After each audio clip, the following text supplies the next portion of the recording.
M23 rebels have announced the takeover of South Kivu city of Bukavu in the Eastern Democratic Republic of Congo, DRC, and now in control of another major airport in the Kivu region, the Kavumu Airport, after the secessionist armed fighters sacked Congolese soldiers and foreign mercenaries on Friday. Local observers said that Kavumu, a strategic location in South Kivu, hosts an airport that was used by the DRC's coalition forces to launch attacks on M23 positions. A video of M23 rebels mocking Congolese and its foreign coalition forces after capturing Bukavu was published online on Friday. The rebels had said that their intention is to advance to Kinshasa, the capital city of Congo, which is more than 1,500 kilometers from Bukavu, to change the government of President Felix Tshisekedi. Local media reported that the neighboring community of Morobo in central equatorial state of South Sudan has raised alarm of the likely effect of the crisis on the community, calling on its government to beef up security at the border town. There is a crisis in the DRC, and we are very much afraid that it may affect some parts of central Equatoria, and the activities of the M23 have displaced some people from Congo to parts of central Equatoria in Morobo, and if these activities continue, our border is very vulnerable. One of the resolutions is to request the Ministry of Defense and Veteran Affairs to deploy forces along the border line to secure the border from encroachment. Paulino Lukudu Obede, Deputy Governor of Central Equatoria State, stated according to local media. Video showed Congolese and its coalition foreign soldiers fled and abandoned their weapons when Bukavu fell under the M23 rebels, with the abandoned military equipment seen at the entrance of Bukavu Airport, which included battlefield tanks. Meanwhile, the Democratic Republic of Congo's president, Felix Tshisekedi, will not attend an African Union summit this weekend in Addis Ababa, the government spokesperson, Tina Salama, said.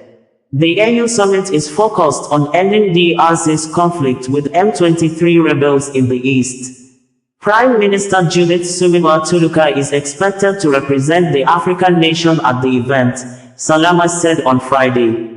Fighting resumed in DR Congo a few days ago according to local media after the M23 announced ceasefire, but Congolese troops started pursuing M23 forces near the town of Ihusi in South Kivu province, as the anti-government group continues its advance after seizing Goma last month.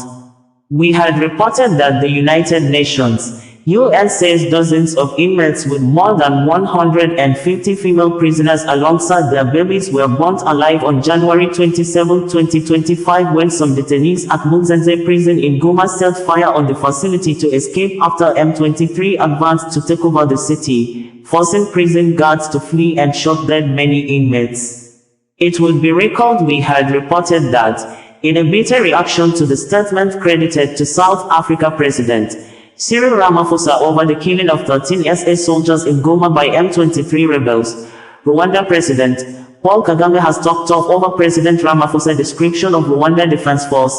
RDF, as a militia group working with M23 and the SA president's threat.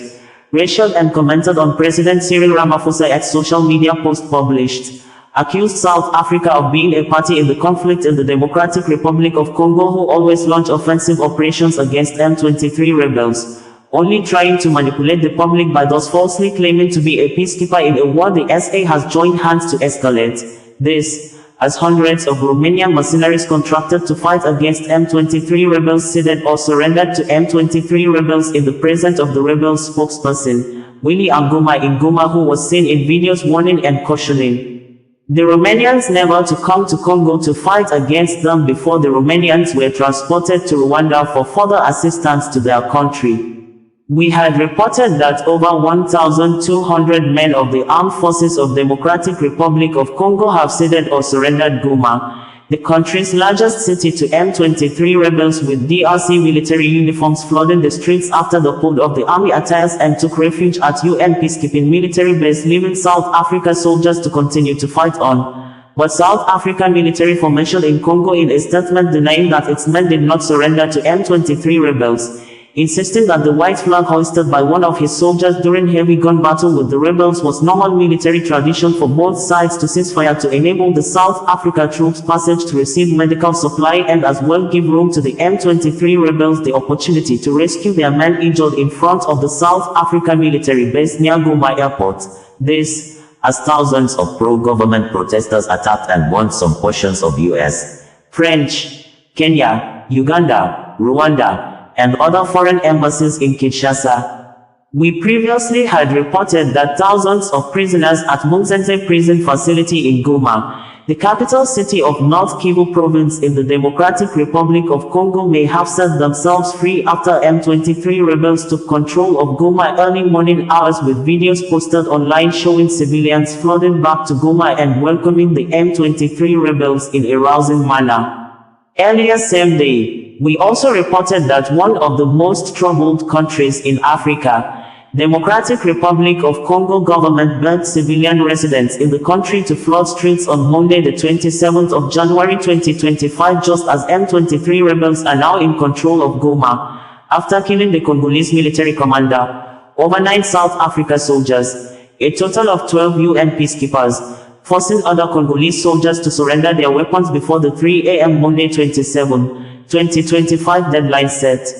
We had earlier in January 2025 reported that M23 rebels in the Democratic Republic of Congo early this year advanced and seized the town of Masisi. Same period, the Congolese government sent 172 death row prisoners to executioners, with 102 already confirmed executed, while the government kept mum on the third batch of 70 prisoners, including the May 19, 2024 37 coup plotters who were convicted and sentenced to death in September 2024, just as the country Minister of Justice, Constant Mutamba, threatened journalists with death penalty if they relate the activities of armed group he described as Rwanda Army and its M23 auxiliaries.